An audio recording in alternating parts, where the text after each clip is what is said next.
It was almost 6 o'clock in the evening when Patrick Dunn finally got home Wednesday night. He had worked an extra hour and a half to finish the wiring job that Wayne Falk, his supervisor, had assigned him that morning. Because he stayed late, he was able to complete the job almost a half day earlier than the estimate. That said, he had worked like a damn man all day, and you could feel it in his sore muscles.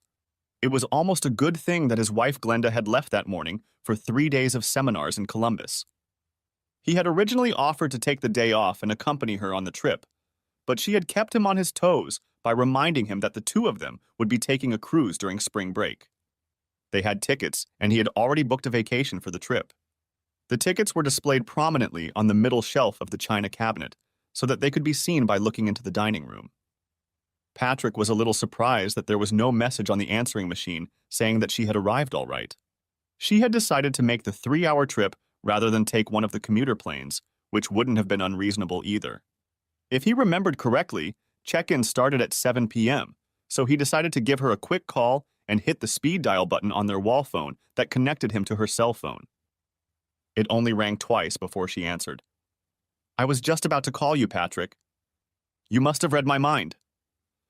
Her voice was happy, and he could hear the crowd buzzing around her. He wasn't surprised that she knew he was on the phone, because the display showed that the incoming call was from her home phone.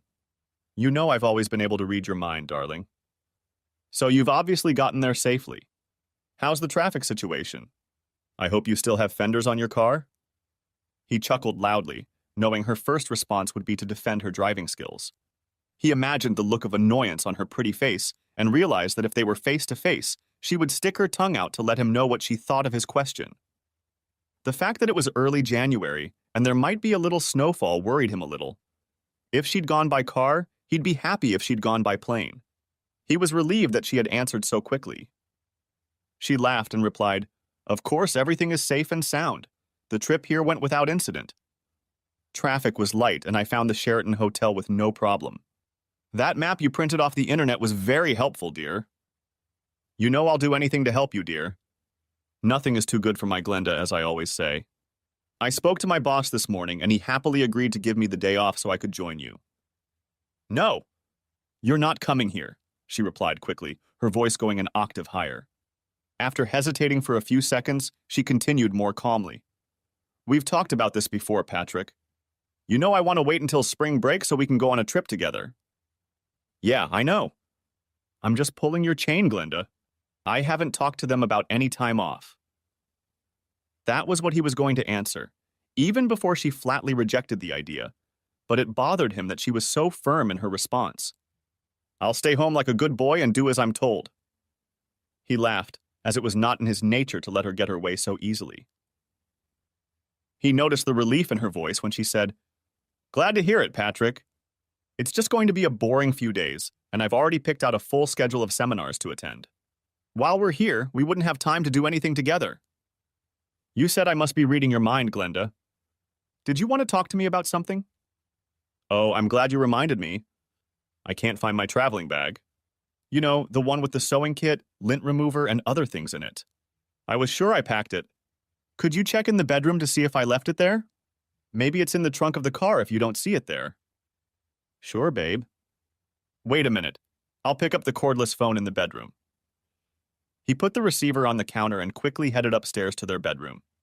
He had only had time to take 2 steps into the room when he saw the briefcase she was looking for on the corner of the dresser. He picked up the cordless phone and said, "Problem solved. The bag you were looking for is right here on the tall dresser. Just have to be careful not to lose any buttons and stay away from the lint." He laughed. "Oh, thank goodness it's there. I didn't want to have to go down to the garage to look for it. They have a little store near the lobby and I can just buy whatever I need." She hesitated for a few seconds before continuing. "I have to go now, dear. They opened the registration desk early and I'm already third in line." She quickly continued. "I probably won't be calling much this week because tomorrow night I have an evening presentation from 7:30 to 10 p.m., and they have a fancy dinner planned for Friday night. Saturday morning is my last seminar, so I'll head home right after lunch and have time to have dinner with you, honey." "That's all right, dear. I worked extra today, and I'll probably be able to make it Thursday and Friday. Call me if you can, and I'll call you if anything important comes up." Anyway, I'll see you at dinner on Saturday. They exchanged a few more pleasantries before ending the conversation. As Patrick went downstairs to hang up, he began to think about Glenda and her reaction to his joke about wanting to join her. For months now, she had been acting a little strange, either too quiet or too eager to please. Even when they had first seriously discussed the possibility of him accompanying her on this trip, her reaction had been an emphatic rejection of the idea. The realization that he was hungry distracted him from thinking about Glenda's recent actions, and he decided to order a pizza. There was still almost 40 minutes until the estimated delivery time, so he headed straight upstairs to remove his dirty work uniform and take a shower. After that, he changed into jeans and one of his many work shirts emblazoned with the logo of Anderson Electric, his employer. He was relaxing at the kitchen table, sipping a beer, when they brought him a pizza. He knew he should have made himself a better dinner, but being overweight had never been a problem for him. His job kept him in great shape. Glenda wasn't a big fan of pizza, so he felt comfortable indulging himself while she was away. The next day, he would pack leftovers for lunch. Most of the workstations had a microwave where he could heat up the food. He spent the next hour watching one of the news programs on TV, but soon realized that his concentration on the talking head had waned, and he was back to thinking about Glenda and her change in behavior over the past 60-plus days. It bothered him that something had changed with her and that she had objected so strongly to him joining her on her big trip. Glenda was a real beauty in her 35 years, tall and slender, with long dark hair and dark eyes. She worked as a sociology professor at a local college. She had just been hired as a professor at the end of the previous academic year and was very proud of the fact that she had succeeded. As one of the junior faculty members, she had more classes than the others, but she mentioned that she was given the services of a teaching assistant, or TA as she called it. When the fall semester started, she told him how nice it was that her TA, a senior who was graduating in the spring, could do some of the grading and student advising tasks that she had always been solely responsible for. She mentioned that his name was Anthony, but Patrick couldn't remember if he'd ever heard his last name. His name had come up a few times in the first couple months, but she hadn't said anything about him in a while. In mid-November, she started talking about some upcoming seminars she wanted to attend. They were scheduled for the week off between New Year's Eve and the start of the second semester.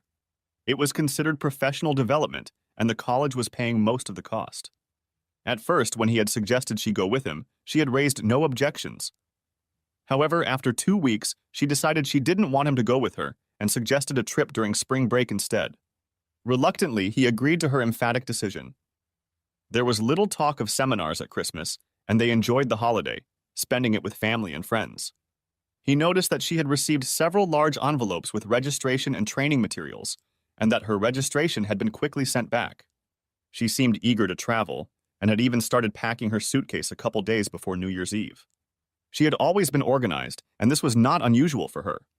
He returned to their bedroom just after 8 o'clock, intending to continue reading the book he had left unread on the bedside table. When he got to the bedroom and noticed the bag Glenda had mentioned, he decided to put it back on the closet shelf where it was usually kept. When he picked it up, he noticed that it was on top of Glenda's journal, a book he thought she usually kept in her bag. They had been married for 8 years, but he rarely saw her diary, as she hid it in a safe place most of the time. He had jokingly asked her to let him read the diary years ago, right after they were married, but she had flatly refused, letting him know that it was her personal and private use. She said it was the same as her thoughts or memory and for her eyes only. They never discussed the subject again, and in the 8 years of their marriage, he had only seen it in her hands a couple of times.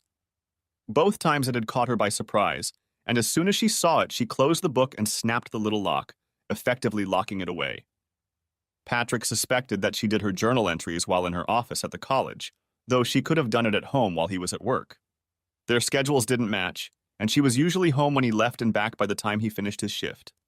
Returning the bag to the closet, he walked back to the dresser and picked up the journal, the first time he'd touched it in a while.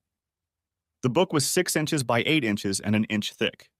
It was bound in red leather and closed securely with a latch held by a small brass lock. As he picked up the book, it occurred to Patrick that it probably held the secret to Glenda's change in behavior over the past few months. Instead of putting the book back on the dresser, he carried it downstairs, returning to the kitchen. The light was much brighter there, and he scrutinized the book and its lock. The first thing he noticed was that when he examined the top and bottom of the book, it appeared that only a third of the pages showed signs of use, and the rest looked untouched. His first thought was that there was no way this book could be Glenda's only diary. It was unlikely that 8 years' worth of entries could only take up a third of the book. He knew there must be other, older volumes. After pondering for a few minutes, Patrick realized that the only likely place the earlier diaries could have been kept was Glenda's closet. They each had their own closet, and he had never gone into hers. Pondering this, he headed up the stairs to their bedroom. After 5 minutes of careful searching, he found a shoebox on the back top shelf, and upon opening it, he discovered a stack of red leather diaries. He immediately returned to the kitchen with his treasure. The first thing he noticed was that all the diaries were the same. Each had a small round white sticker on the spine, and the 6 books he found were numbered 1 through 6. The one currently in use was unnumbered. Looking closer, he realized that each of them had the name Coombs embossed on the bottom of the back cover, and he recognized it as the name of a local specialty store. The next thing he noticed was that all 7 locks were identical. None of them had any identifying numbers or marks on them. He wondered if they were all locked with the same key. Another thought came quickly to mind, and he immediately turned to the shelf under the phone and grabbed the phone book. In just a few seconds, he found the phone number for Coombs Specialties. It was now 25 minutes to 9, and he wondered if they would be open since many downtown stores were open late on Wednesday nights. After 2 rings, the phone was picked up. Coombs Specialties. How may I help you? The voice belonged to a young woman, and her question sounded sincere. Hello. I understand you sell red leather dailies measuring approximately 6 by 8 inches. Do you know if you have any of those in stock right now? I'd like to get one as a gift. I think I know what book you're talking about. Just hold on and I'll go see if they're on the shelf. She wasn't on the phone for about 3 minutes, and when she returned, she said, Yes, we have 2 in stock. After making sure the store would be open until 10 p.m., Patrick quickly left to look at one of the new diaries, which could possibly be used as a source to get the little key that opened them. The chances were slim, but he knew that if he tried to open one of the locks, he would probably ruin it, and Glenda would probably never let him forget that he had tried to look in her diaries. Within half an hour, Patrick was on his way home again, and in his bag he had one of the red leather diaries with a key. It wasn't cheap, almost $60, but he didn't care about the price. It was a small price to pay for him to be able to find out what was bothering his wife. He could always use the new diary as her birthday present. He already had visions of her hiding her illness from him. She'd done it once before when the results of the pap test turned out to be abnormal, and she'd bottled up her worries instead of sharing them with him.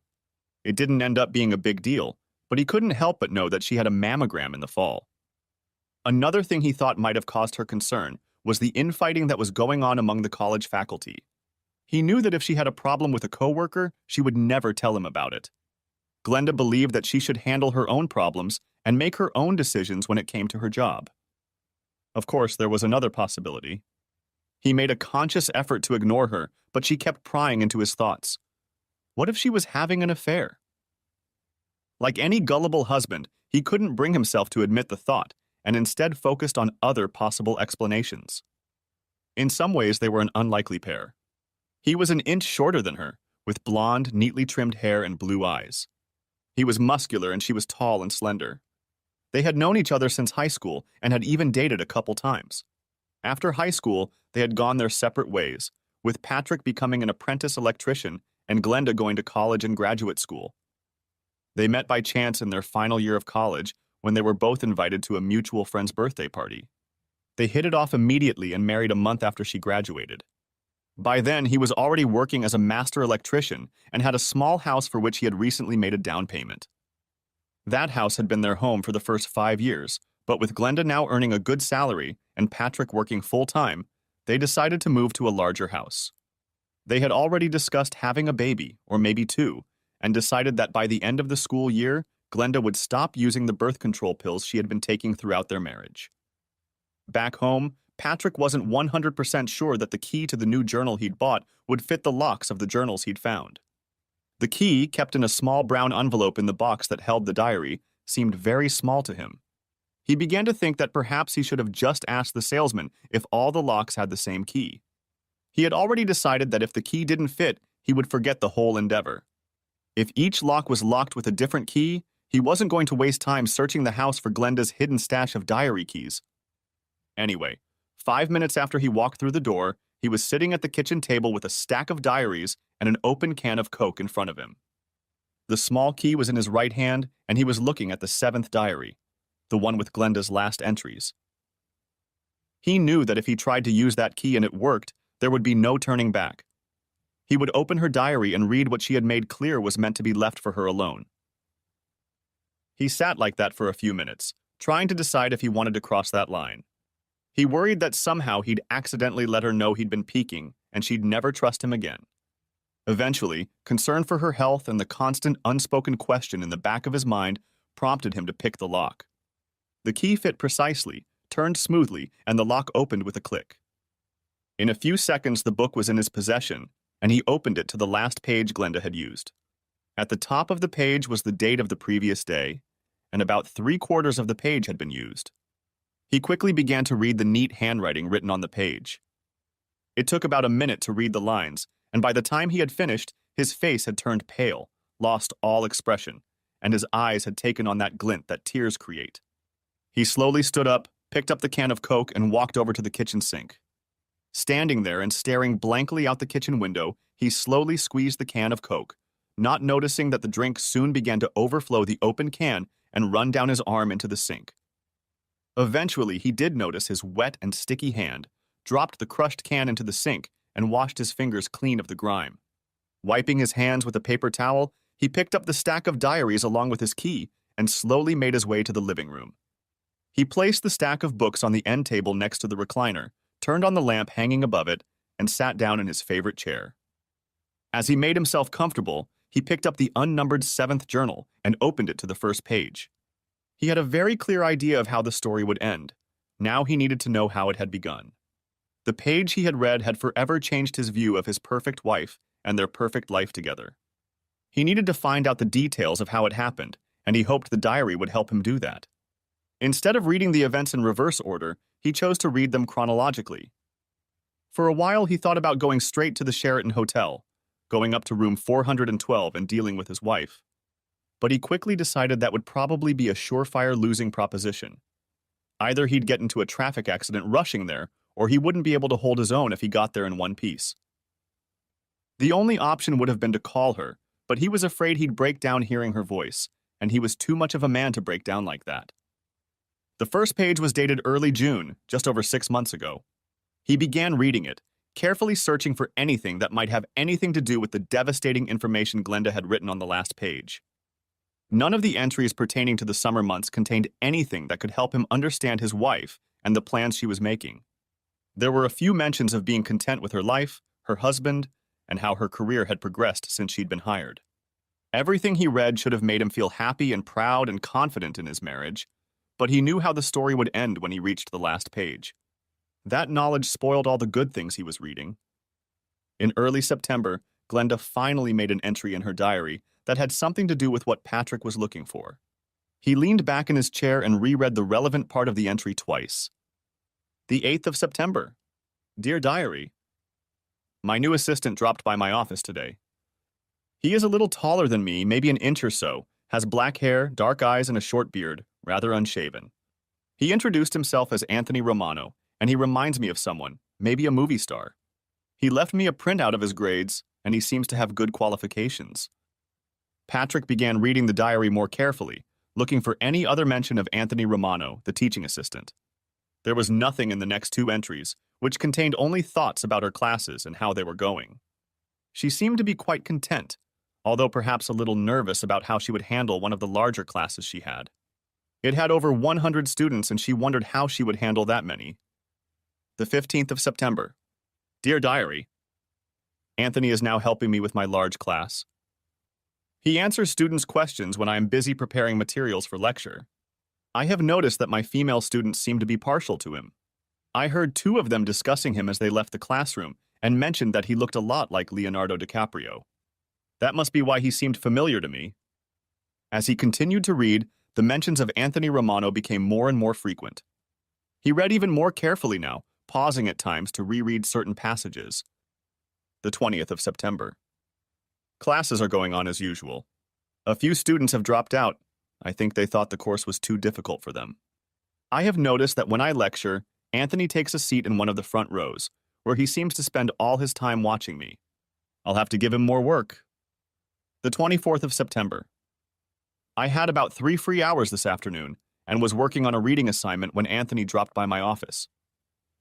He stayed to help, and the work went quickly. We both made copies and selected articles for inclusion. The entry continued with a long paragraph in which she mentioned her intention to talk to Patrick about how children might fit into their future. It was the first entry he found that mentioned the topic. The 30th of September. During the lecture, I caught Anthony looking at me again. I looked at him and frowned, and I'm sure he realized what I meant, but he just grinned and continued to watch me. At the end of every class, at least a couple female students approach him to ask him questions about the lecture. None of them seem to want to approach me for information. My guess is that they are more interested in him than they are in helping him. Overall, my students seem to be doing well, which makes me very happy. It's not that I haven't lectured before, but now that I'm a full professor, I feel more pressure for my students to succeed. Several recordings in a row did not mention Anthony, although it was obvious from them that her classes were going very well. In all the recordings, she was happy and upbeat and mentioned her firm decision to talk to Patrick about their plans.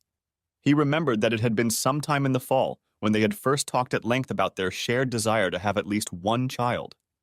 Glenda wanted to finish her first year as a full professor without the worries and responsibilities of pregnancy, so they decided to wait until the end of the school year and start trying to conceive. October 8. I am so excited! Patrick and I have decided to have kids, and I plan to stop taking the pill as soon as the spring semester is over. I told Anthony about all of this, and he seemed so happy for us.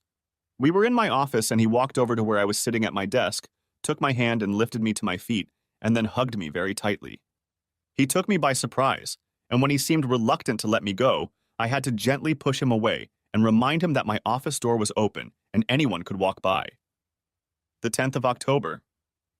Anthony came into my office this afternoon, and I must confess to being a little concerned. I did not see him come in, and only realized he was there when I heard the door close and lock. When I looked up at him, he smiled at me and said, "Now no one can pass by and see us." I clearly told him to open the door, and he did.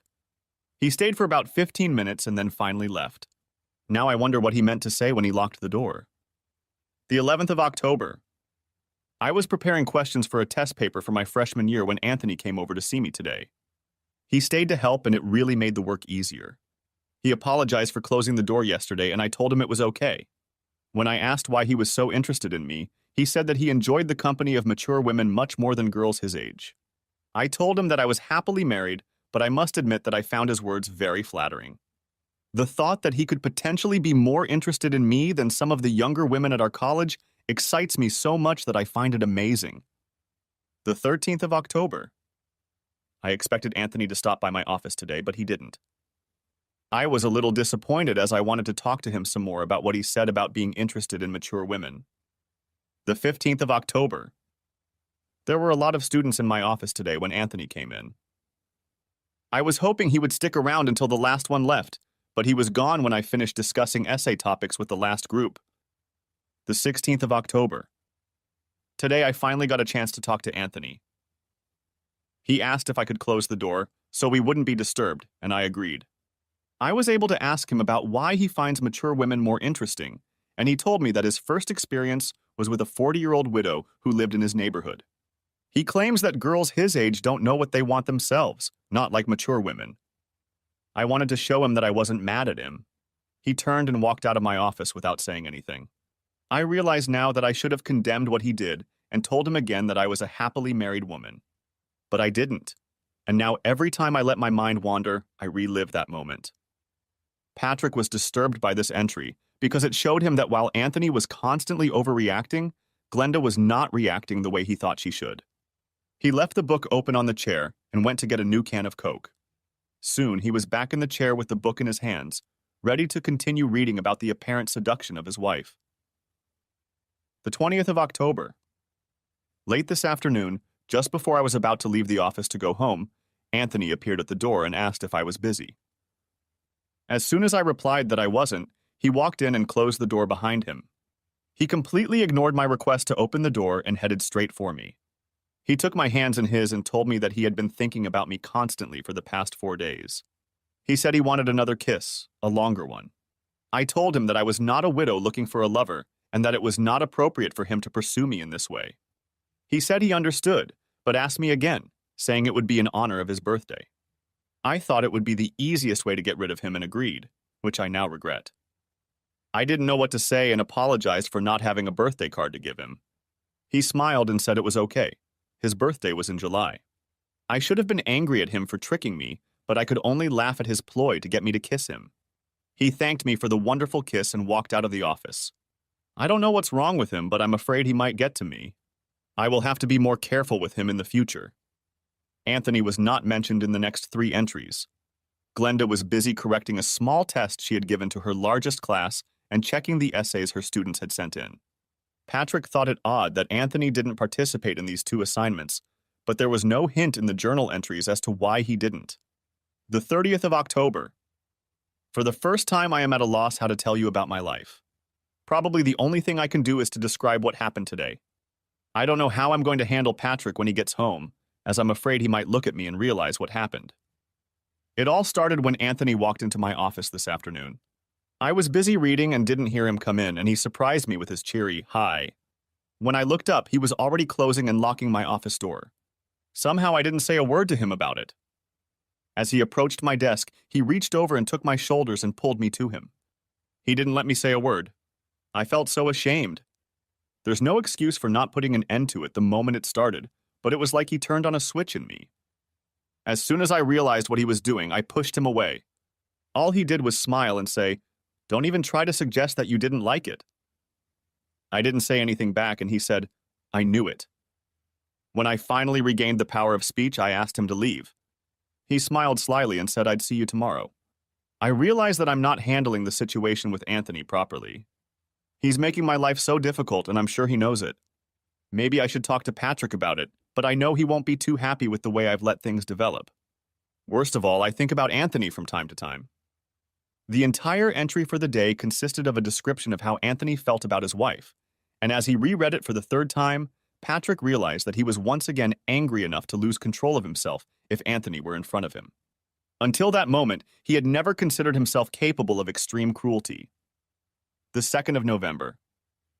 I think I finally stopped worrying about how I would behave in Patrick's presence. That first night was the hardest. Every time I talked to Patrick or he looked at me, I was sure he would guess what had happened in my office. At one point, he asked if something was bothering me, as I was apparently acting a little abnormal under pressure. He accepted my denial without question, and I thought about how easy it was for me to keep things from my husband. I hope I never have to do that again. The 6th of November. It's been a few days since I last saw Anthony alone. He was in a class where he is contractually obligated to help me, and I noticed that he is still looking at me.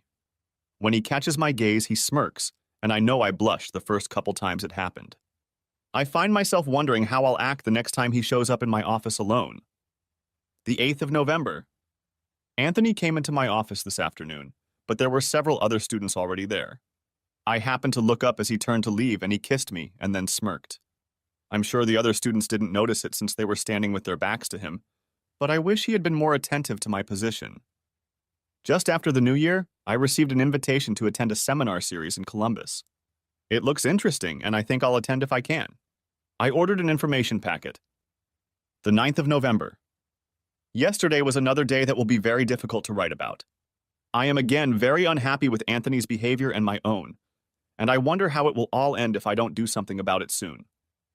I had a couple of hours to spare this morning and was hard at work when I heard the office door close and lock. I don't know how Anthony manages to sneak in without me knowing. I asked him to open it, but he just ignored me. When he tried to lift me from my seat, I resisted. Unfortunately, my resistance waned as he continued. I thought, what harm can one more little kiss do? If only that was all there was to it. As soon as I regained control of myself, I pushed him away and ran to the bathroom. Tears stood in my eyes as I got my clothes back to normal. All I could think about was how angry Patrick would be if he saw us, or if he ever found out about this. Anthony walked through the bathroom door. He must have seen that I was really upset and left as soon as he said he wasn't going to apologize and hoped we could do it again. I should have told him not to even think about it, but I was upset and only regained my composure after he left. What surprised me the most was how well I handled myself in Patrick's presence when he got home from work. I'm sure he didn't suspect a thing, and I could hardly believe that I didn't feel tense as we talked throughout the evening. The entire day's entry was again devoted to the Anthony episode, and Patrick reread it several times as his anger built up again. Finally, he turned the page and continued reading Glenda's diary. For a whole week, there was not a single mention of Anthony or anything to do with the developing relationship between Glenda and her TA.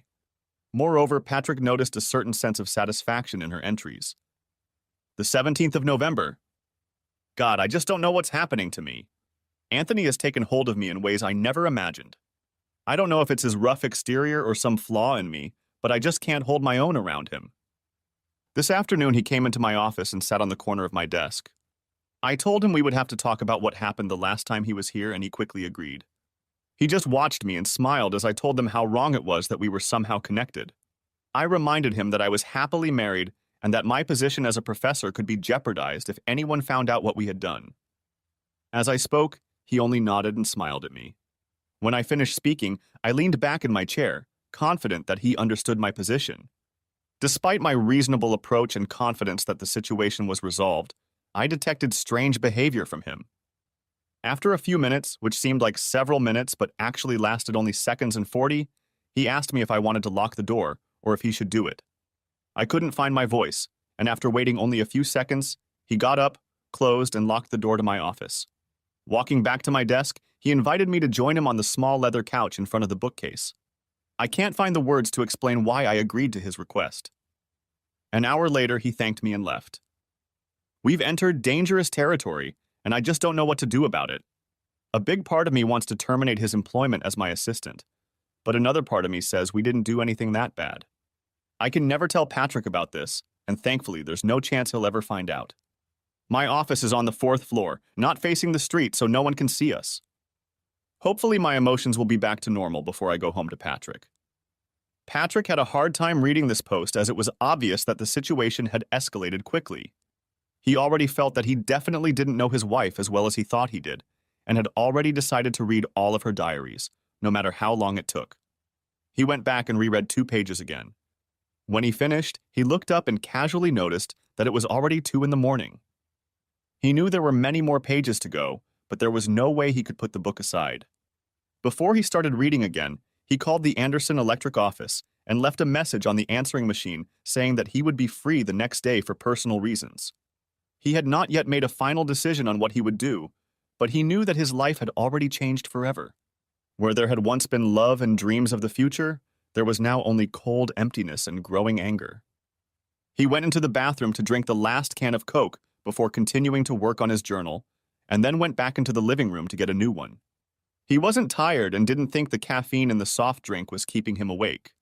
His brain was working on a fast track, trying to digest everything he had read. He looked at his watch again and marveled that it was only 8 hours ago that he had talked to Glenda and had his suspicions. The 22nd of November. Anthony was in the office this afternoon, and I did my best to keep a desk between us. He didn't push his way in or try to lock the door. I had felt so guilty the last few days that I would never have agreed to let him even touch me. I think he sensed my determination to keep things on the right level between us. I hope I can keep that determination. For the next few days, there was no mention of Anthony in the records. He could tell that Glenda was in high spirits as the first semester was winding down. There were only a couple weeks left, and she was looking forward to the end of them. The 23rd of November. I told Patrick about the seminars, and he doesn't mind my participation. He even offered to take some time off to go with me. I'll have to think about it. We could do some things when I'm not attending seminars. It was obvious to Patrick that between the 23rd of November and mid-December, Glenda's decision to have him accompany her to the seminars had completely changed. He continued reading. The 25th of November.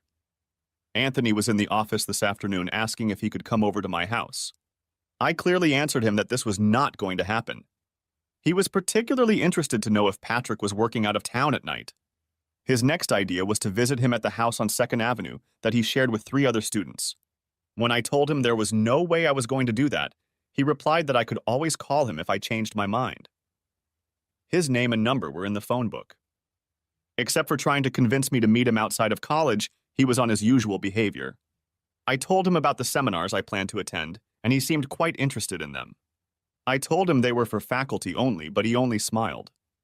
The 30th of November.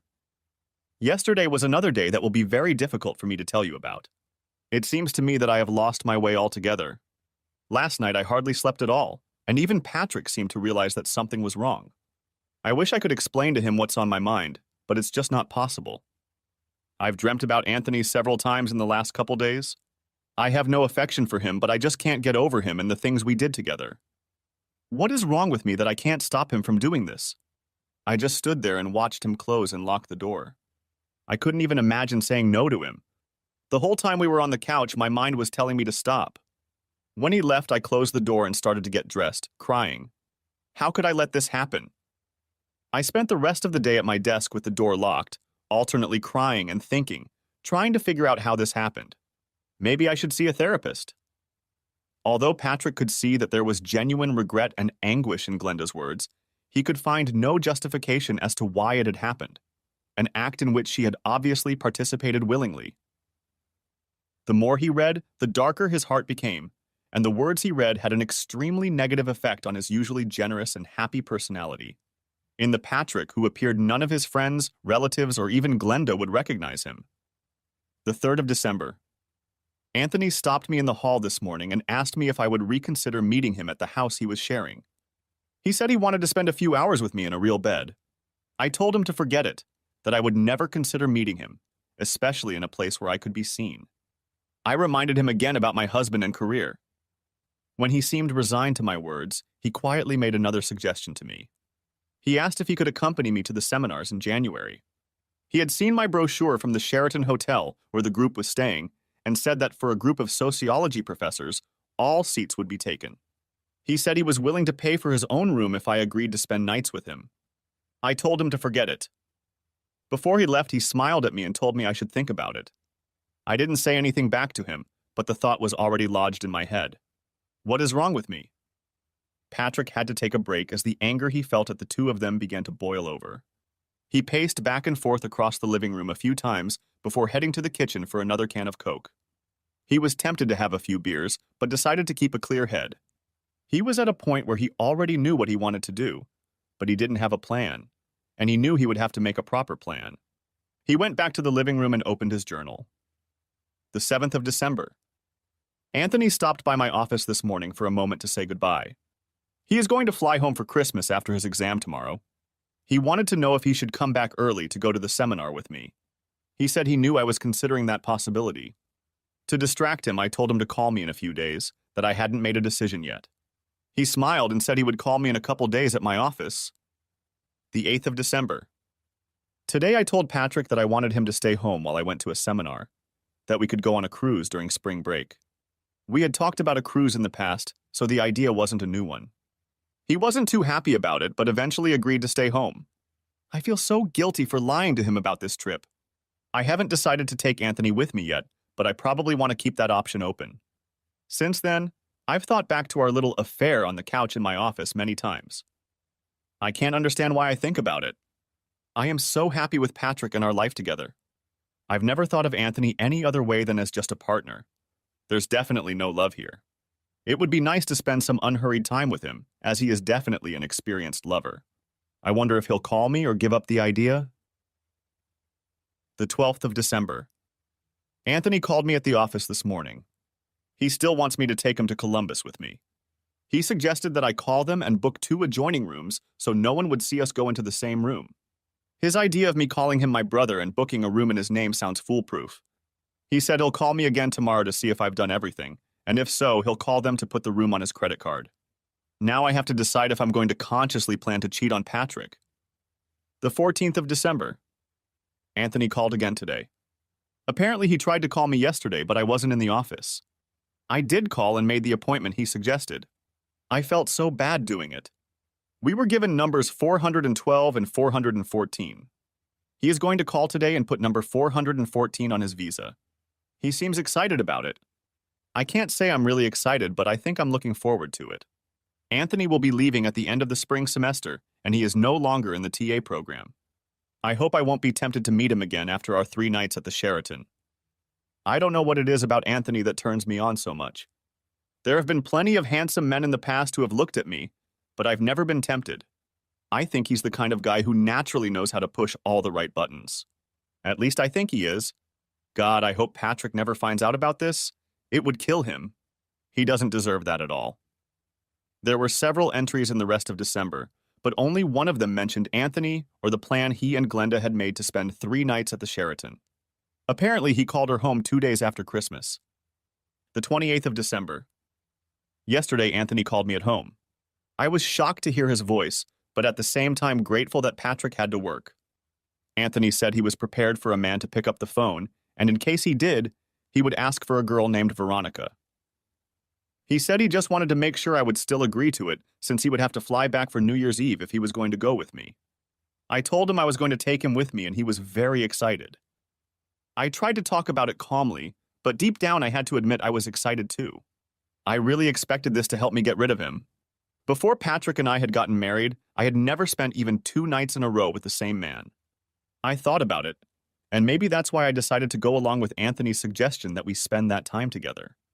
I just pray it throws me off balance. Patrick looked at his watch and saw that it was almost 5 in the morning.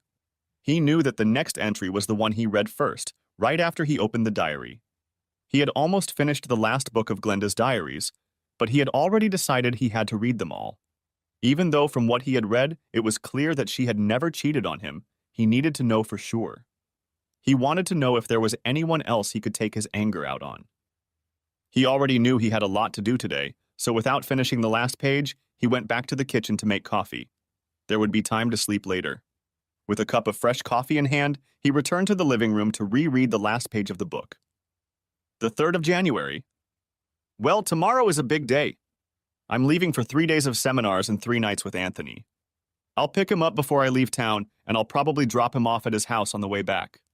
Thank goodness Patrick didn't seriously try to talk me into taking him with me on this trip. I don't know what I would have said to him if he had. Patrick got me a map from the internet so I wouldn't get lost when I drove there. This afternoon, while he was at work, I looked online and found that there is a Victoria's Secret store in the mall next to the Sheraton. I think I'll buy a couple outfits to wear with Anthony, and I can always rinse them out before coming back to wear them for Patrick. I don't really like the thought of doing that, but he'll never know. I forgot to tell Anthony that he better have a good supply of condoms, since I'm not going to risk bringing home a surprise for Patrick. If he doesn't have condoms with him, we can always stop by the drugstore. There's probably one at the mall with the lingerie store. I think we'll stop there before we check in. I can't believe I'm so excited about this trip. I'm also wondering if Anthony will expect me to do things that Patrick and I have never tried. I'm not sure I'd like that because it would be hard to offer Patrick something new right from the doorstep. He might wonder where I got the idea.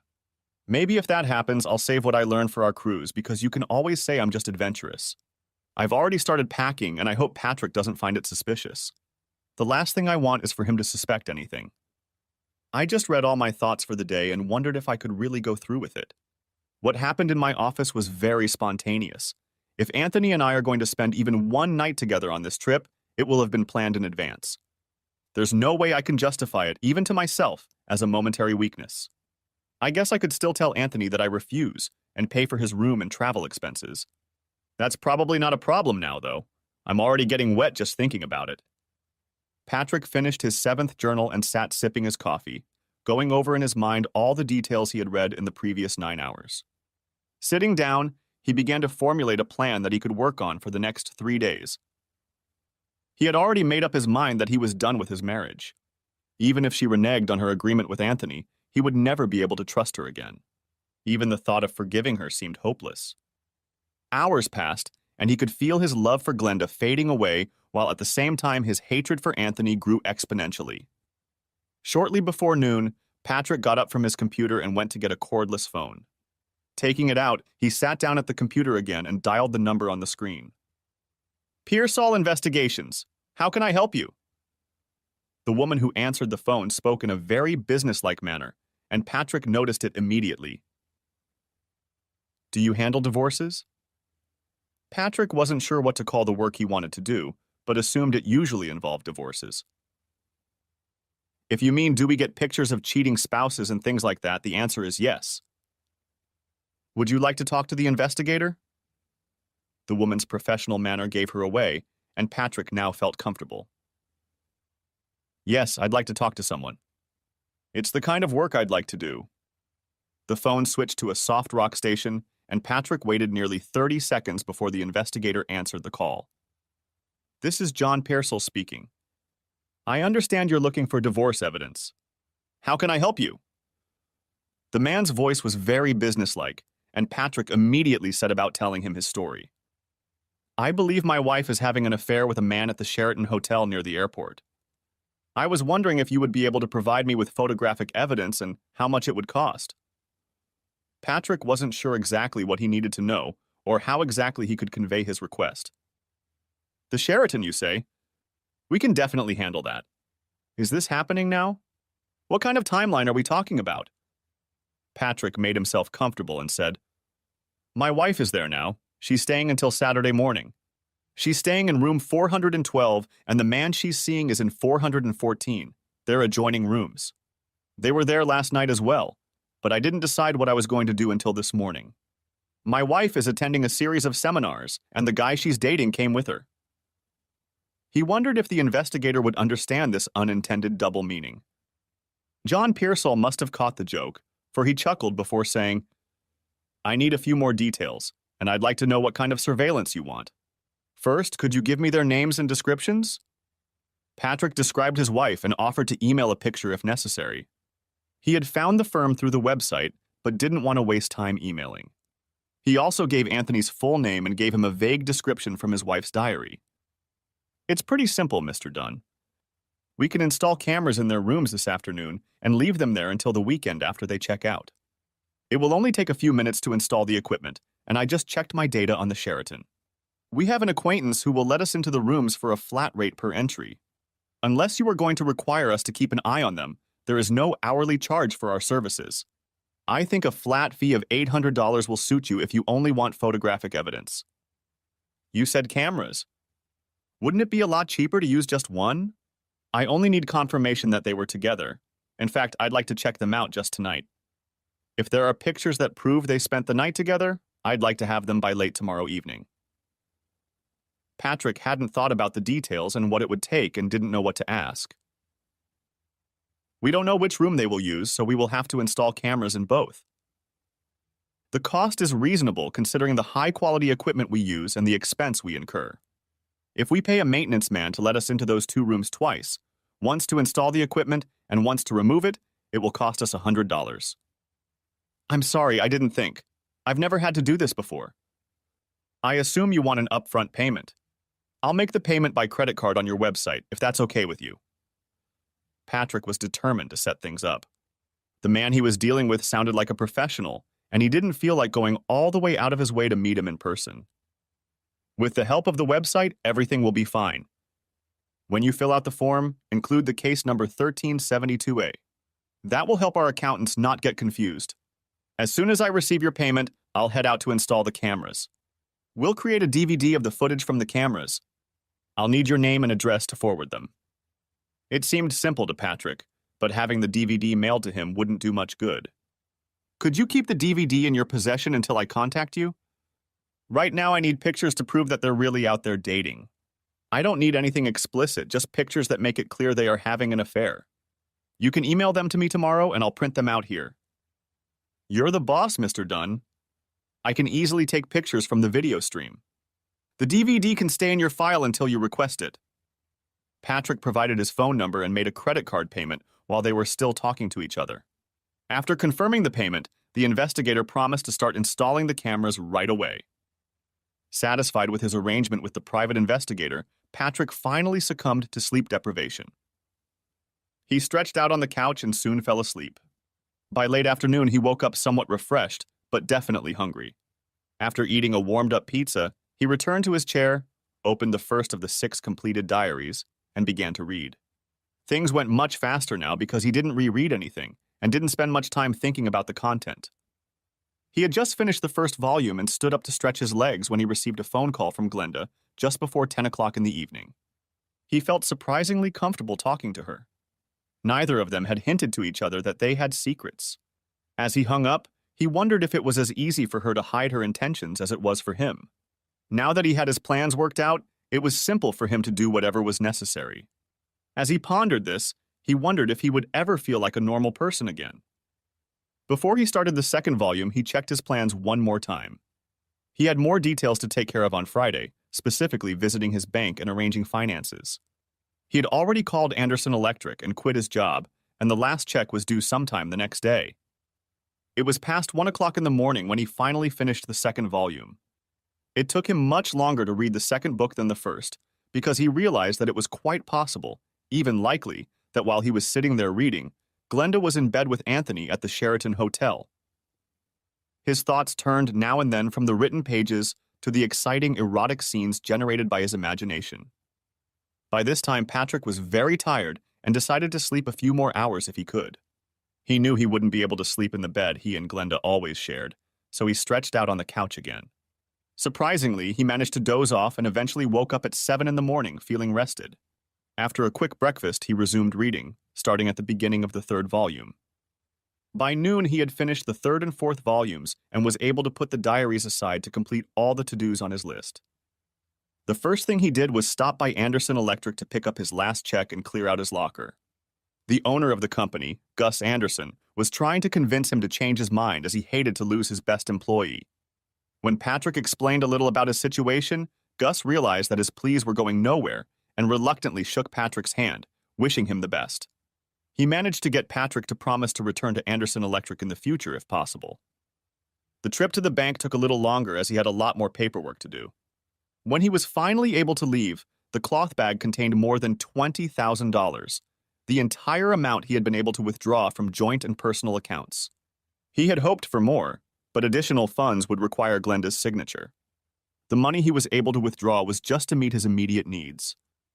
It was almost 4 o'clock when he got home, and the first thing he did was check his answering machine.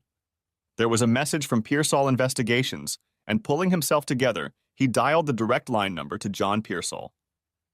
"This is John Pearsall. How can I help you?"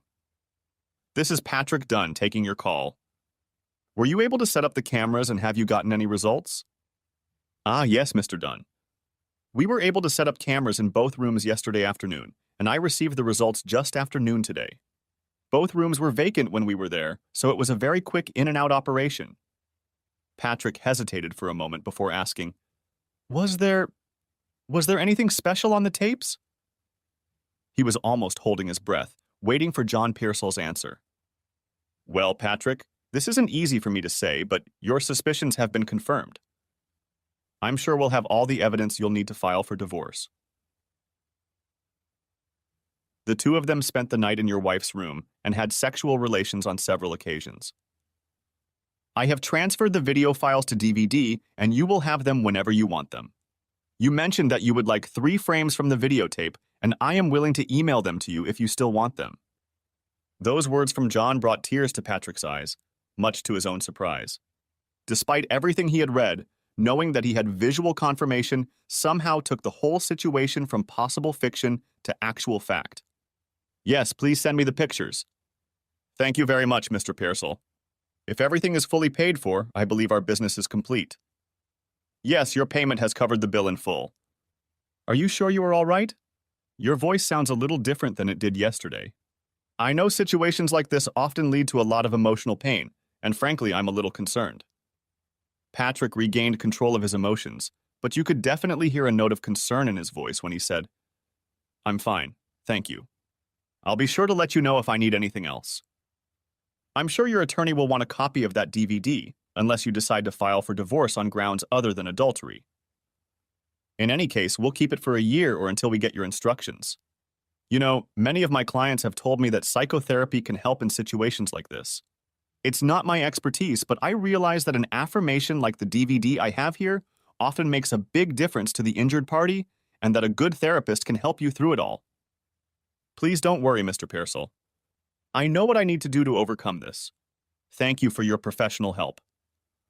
Patrick hung up before John Pearsall could say anything else. His face had turned into a mask hiding his emotions, whatever they were. He was still sitting at the kitchen table when he heard the computer beep that a letter had arrived. He quietly made his way to the room where the computer stood and opened the letter from Pearsall Investigations. After looking at each of the 3 photos attached to the letter, he sent them to the printer, which had 8 by 10 photo paper tucked into it. Within minutes, he held in his hands the paper evidence of his wife's infidelity. As required, none of the photos contained explicit acts. One of the photos showed the two of them lying together under a sheet pulled up to their waists. This photo bothered Patrick the most. The frame captured in it was enough to get Patrick past the point of no return as far as his emotions were concerned. Taking one last careful look at each of the photos, Patrick placed all 3 in the brown envelope that was waiting there for him.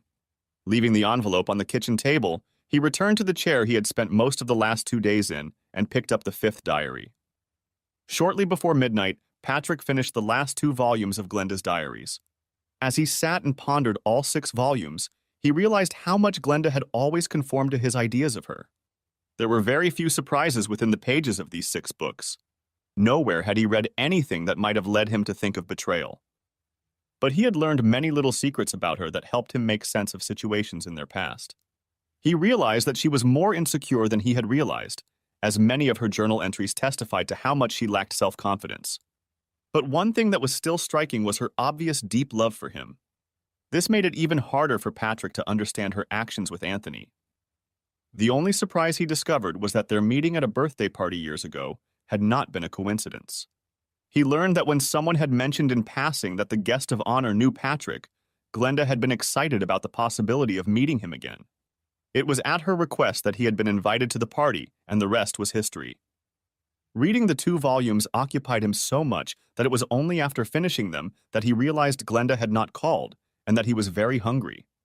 While he made himself a sandwich and a soft drink, his thoughts were occupied with Glenda and Anthony replaying their parts from the night before. The thoughts kept him from relaxing and reinforced his commitment to the decision he had already made.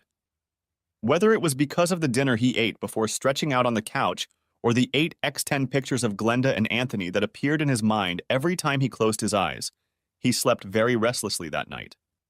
It wasn't until 7 in the morning that he gave up trying to rest and got up to start the day he had been preparing for the previous 2 days. He had a lot of things to do, so he decided to get an early start. At 8:30 a.m., he called his only surviving close relative, his brother Samuel. It wasn't that they were estranged, but they rarely saw each other, aside from the obligatory Christmas visits. It had only been 2 weeks since his brother, sister-in-law Mary, and their 2 children, 12-year-old Sam and 10-year-old Brenda, had visited. It was obvious to Patrick that his brother was surprised to learn that Patrick intended to stop by that morning for a short visit. Fortunately, Samuel and his family had no other plans. Patrick managed to keep himself busy until he arrived at his brother's house a little after 10 a.m. Knowing that the 2 children were anxious to get back to their chores, Patrick called them into the kitchen where he sat down with his brother at the table, while Mary made fresh coffee. He knew from their Christmas visit that the family planned to visit Disneyland during spring break, so he gave each of the children a crisp new $100 bill to spend.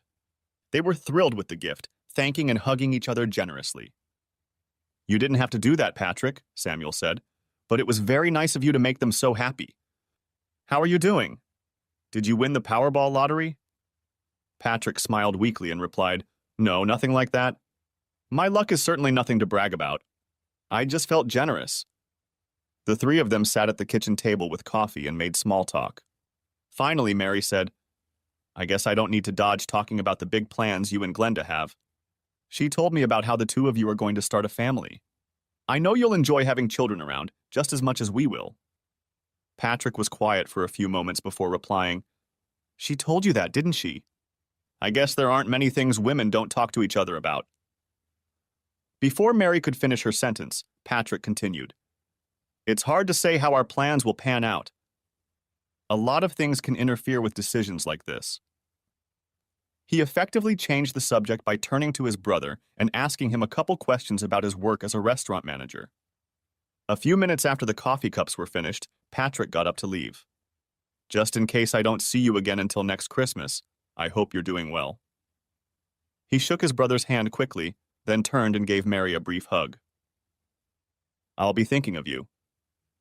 With that short remark, he turned and walked away, and the three of them said their goodbyes as he walked to his car. As Patrick drove away, Samuel turned to Mary. I wonder what that was about.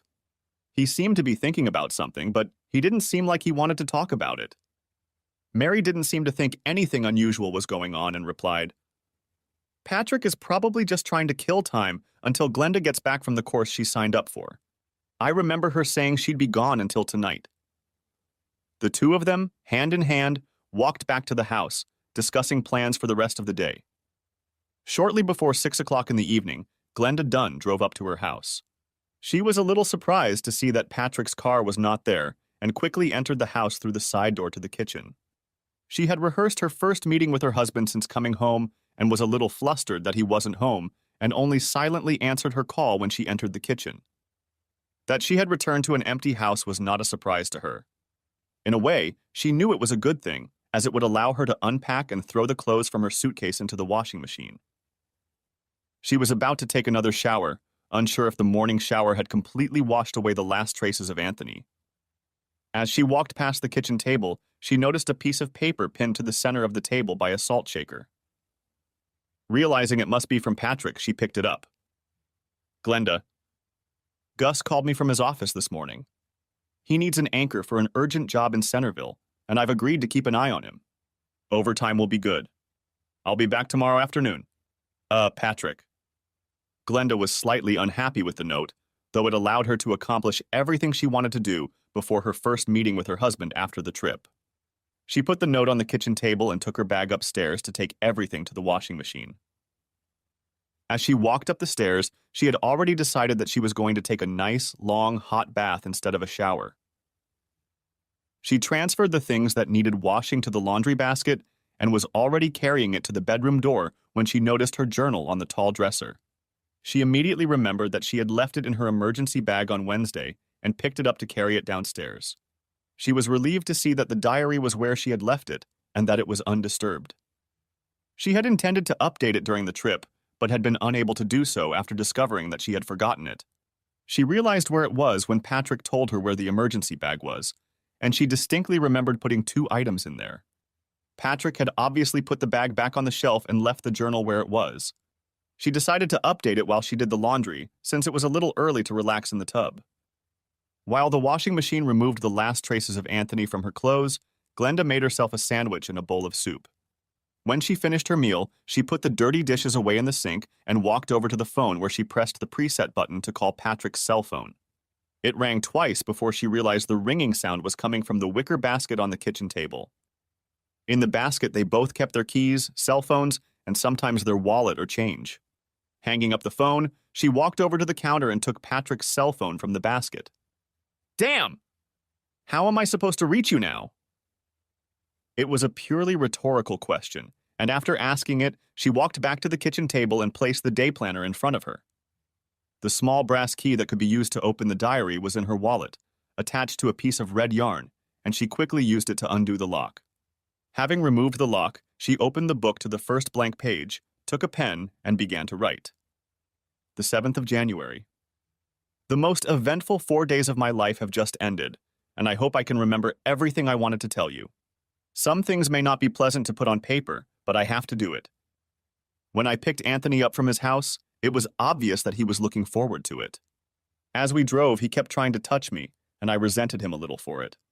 Eventually, he left me alone until we got on the highway, after I warned him that someone I knew might see us. The farther we got away from the city, the more I relaxed, and when we finally got there, I was already enjoying myself and his attention.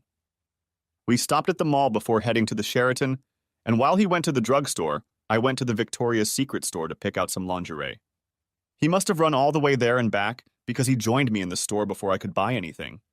He made several suggestions and I ended up buying 1 set that he liked and 2 that I preferred. I wore it for him Wednesday night and he doesn't know it, but I wrapped it in an empty bag and left it in the trash can when we left the store this morning. There's no way I can wear it for Patrick, especially since Anthony picked it out. I've also decided to throw away the 2 sets of bras I bought since I don't want anything to remind me of my nights at the Sheraton. I know I will never be able to erase all the memories, but I will try. On Wednesday night, Anthony came to my room and it didn't take us long to get to know each other. After that first night, I finally realized there was a huge difference between sex and love. I told Anthony that was the end of it. The novelty I had enjoyed that first night together quickly wore off, and I began to realize how much more I enjoyed making love with my husband. I didn't want to fight with Anthony, so I didn't say anything to him until we started getting ready for bed. He became very angry, and for a while I was even a little scared of him. Since it was getting late, we agreed to stop arguing and we both fell asleep pretty quickly, although I had already started making plans on how I was going to try to make it up to Patrick for all of this. Friday morning, I woke up to find Anthony getting ready to do it with me. I tried to stop him and told him that I meant what I had said the night before. He wouldn't listen to me. When he finished, he went back to his room and I locked the connecting door between our rooms. I spoke to him through the locked door and told him not to plan on coming to my room again. He replied that it was fine and that he would find another partner for Friday night. He told me that I wasn't the only female sociology professor staying at the hotel. Sure enough, after the closing dinner, I saw Anthony with one of the women who had attended several sessions with me. I know she was married, but she was as fascinated by Anthony as I was. You can't imagine the relief I felt when I realized I didn't have to argue with him last night. I heard them enter his room. Last night, lying in my bed, I began to realize that Anthony is a predator, choosing older women he feels he can manipulate. To my eternal shame, I am one of the women he was able to control. I was afraid the ride home with him would be horrible, but it actually went quite well. Now that I saw Anthony for who he was, I was able to maintain control of the conversation and our physical interaction. I think he had enough to satiate himself, as he was behaving quite decently. He didn't argue when I told him I didn't want to see him anymore. I think he realized he couldn't control me anymore. I had a lot of time to think as we drove home, and I've already decided that I'm going to make an appointment with a psychiatrist or psychologist on Monday morning. I need to know that I will never cheat on Patrick again, and to do that, I think I need to understand how I let Anthony take control of me. I have to do something about this obvious flaw in my character. What allowed this shameful episode to happen must be brought under control or eliminated. I would rather die than succumb to that kind of temptation again. I have also decided to spend the rest of my life making amends to Patrick, even if he never learns the reason why. It's enough that I know this terrible secret. I can only pray that he never finds out. There is one more decision I have made. If Patrick agrees, I intend to stop taking the pill when my current prescription expires in 12 days. The prospect of having children has begun to worry me, and there is no point in waiting any longer. When Glenda finished writing her long entry, she used the pen as a bookmark, left the book on the table, and went upstairs to prepare the bath. She took the cordless phone with her into the bathroom in case Patrick called. When the tub was filled to the proper level, she added bath oil, lit the candles, and submerged herself in the water. As she settled into the tub, she finally closed her eyes and let the warm water relax her. She was so comfortable that she was on the verge of sleep when she had the feeling that she was being watched. She slowly opened her eyes and turned her head to peek into the bedroom, but no one was there. She went back to resting comfortably and continued to think about how she could make it up to Patrick for her foolish relationship with Anthony. An hour later, she returned to the kitchen completely refreshed. After putting the laundry in the dryer, she returned to the kitchen table to reread the last entry in her journal. For a moment, she was confused by the fact that the pen was missing from the book. She was sure she had left it between the pages, but soon realized her mistake when she saw it on the kitchen table next to the wicker basket. Taking the pen, she opened the diary and began to read. Sunday morning, Glenda got up refreshed and was excited to start a new phase of her life. After spending the morning cleaning, she showered and changed into an outfit she knew Patrick liked.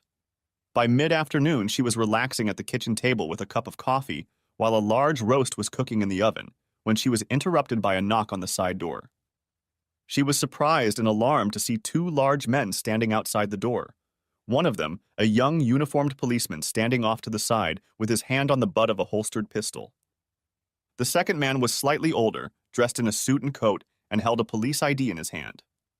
"I'm Detective Rankin, and this is Officer Reynolds. We're with the Springfield Police Department, and we're looking for Patrick Dunn. Could you tell us if he's home?" Glenda's face reflected relief, and she quickly replied, "Patrick is at work right now. As soon as I saw you, I was afraid something had happened to him. I'm his wife, by the way. Maybe I can help you."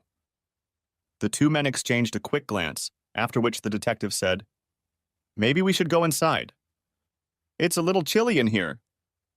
Glenda stepped away from the door and said, Sure, come on in.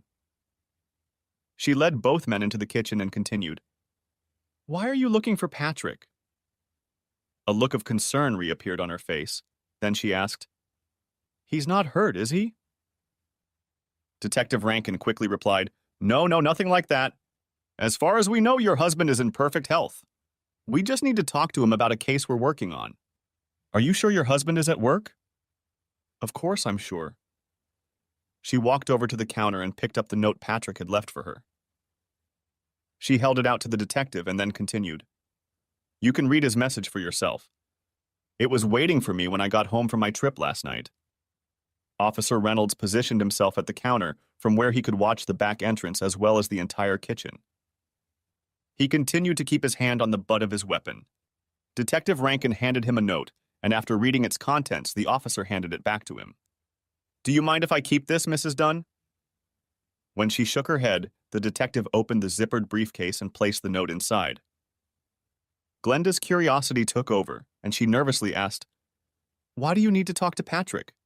What interest could the police possibly have in him? He's never been in any trouble. The detective replied, This morning we received a call from homicide reporting a murder. The call was recorded, and we were able to trace your husband's cell phone from the number it was made from. We are now working with your husband's cell phone carrier to find out where he was at the time of the call. Relief ran across Glenda's face. Well, obviously you made a mistake somewhere. I tried to call my husband last night as soon as I got home, and when I called his cell phone, I found that he had left it at home. It's in that basket over there. She pointed to a wicker basket on the kitchen table.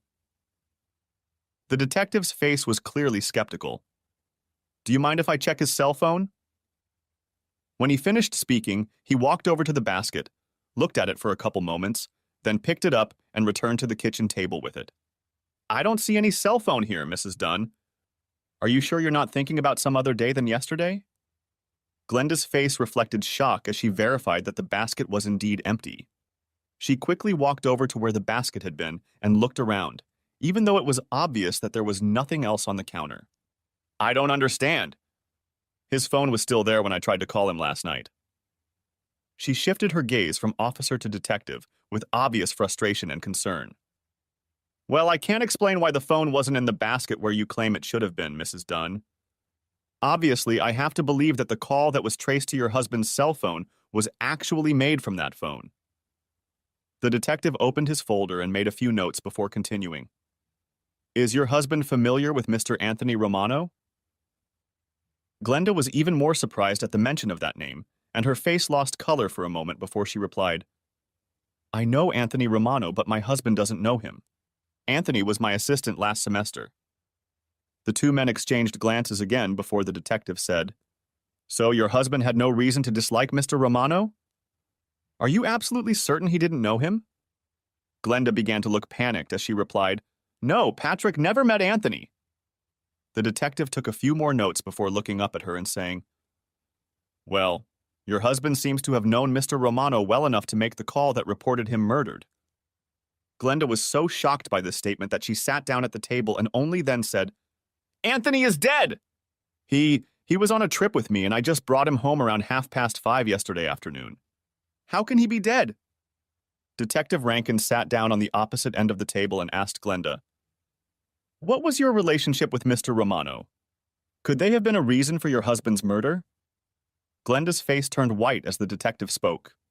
After a moment, she came to her senses and said, Anthony was just a high school student, my assistant, and my husband had no reason to do that to him.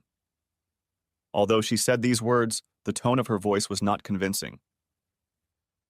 The detective made her sit and fidget for almost half a minute before he said, When we arrived at the address your husband gave us, we found evidence that Mr. Romano was attacked as he walked through his front door. There was a travel bag lying in the middle of the hallway, as well as footprints indicating that a fight had taken place there. Apparently, Mr. Romano lost the fight and was dragged into the kitchen where he was tied to a chair with nylon straps that are commonly used to tie electrical wires together. Glenda began to cry quietly as he described the scene at Anthony's house. Mr. Romano was shot in the left knee before he was dragged into the kitchen, and the medical examiner believes a major artery was hit because a lot of blood was lost. We haven't gotten the autopsy results back yet. It appears that Mr. Romano was struck several times before he was killed by a single gunshot to the head. He continued, preliminary forensics also revealed that he was shot once in the groin, a non-fatal wound that was likely inflicted post-mortem. The estimated time of death is between 6 and 8 o'clock this evening. At this point, Glenda interrupted him, saying, Patrick could never do something like that to anyone. He's not like that. Her crying had almost stopped, and it was obvious that she was angry rather than upset. The detective turned to his notes again before continuing. According to state records, your husband has a permit for a .25 caliber semi-automatic handgun. One of the bullets that hit Mr. Romano was recovered from the chair he was tied to, and our technicians have tentatively determined that it was a .25 caliber. There also remains the question of motive.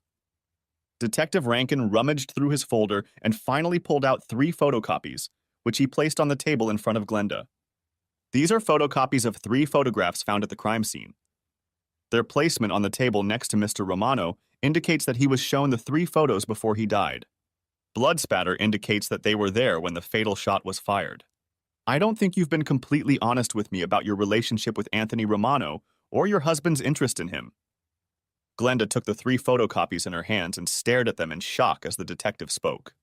When it dawned on her exactly what the photos depicted, she began to cry in earnest, saying, No! Patrick couldn't have known. Just as he was about to continue describing the crime scene, the detective received a call on his cell phone.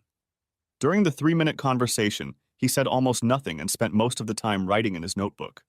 While he was writing, Glenda had become quieter and was now sitting with her hands in front of her face, sobbing. Finishing his notes, the detective looked up at Glenda and said, Your husband's call was made from Windsor, Ontario. The local police in Windsor worked with a cell phone company and found his cell phone. It was in a cloth bag along with credit cards and a .25 caliber handgun that was registered to him. The bag was in a trash can in the Walmart supermarket parking lot. Neither himself nor his car was seen, although license plates from his car were also found in the trash. They believe he may have stolen a license plate from another car in the parking lot to blend into the flow of cars from Ontario. This news did not comfort Glenda, and she continued to cry inconsolably as she sat at her desk. After watching her for a few minutes, the detective pulled another photocopy out of his folder and placed it in front of her. It was a copy of a photograph of a small brass key with a ruler lying next to it. There was a small key in the photos. We have no idea of its significance. Do you recognize it? Glenda looked at the photograph and immediately grabbed her purse. In a matter of seconds, she retrieved the diary key from her wallet and held it next to the photo of his doppelganger. At that moment, she completely lost control of herself and slumped down in her chair. The only words she uttered afterward were, diary and Patrick. The 2 men stayed with Glenda for almost 15 minutes, waiting for her to calm down. Eventually, they managed to convince her to call someone who could come and be with her. After making sure her sister would arrive within a few minutes, they finally left. As they walked to their cars, Officer Reynolds asked, Do you think they'll apprehend him quickly? It all depends on how well he can hide for the next 2 weeks. He hasn't committed any crimes in Canada, so I don't know how high a priority their police will place on finding him. It's not like he's a serial killer.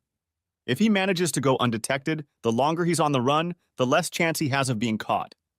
If he's still at large 6 months from now, we might ask for the case to be publicized on TV. Some of these most wanted shows are getting good results. Officer Reynolds pondered that answer for a few seconds before asking another question. What did you think of that cell phone story of hers? I thought she was serious when she said the phone was there last night. Yeah, I agree. I don't think she was lying or confusing her statement. I suspect he came back here, but for some reason never followed through with the plan.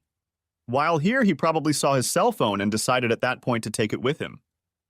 The uniformed officer looked a little puzzled and asked, Well, if he was here, why wouldn't he let her know? It's kind of inexplicable that he came back and just took the cell phone. Detective Rankin stopped, looked at the young man and said, Think about it. Patrick Dunn just killed her lover and he's coming home. The only reason to come back that I can think of is to kill her, and maybe myself. I don't know what happened that made him change his mind, but I don't believe for a second that he just went back for his cell phone. Reynolds nodded his head slowly, mulling over the detective's words. Finally, he said, I believe Mrs. Dunn will eventually realize how close she was to losing her life and wonder why she didn't. I wonder how she'll feel about it. Thanks for watching, I hope you enjoyed it. So subscribe to my channel and watch the next video.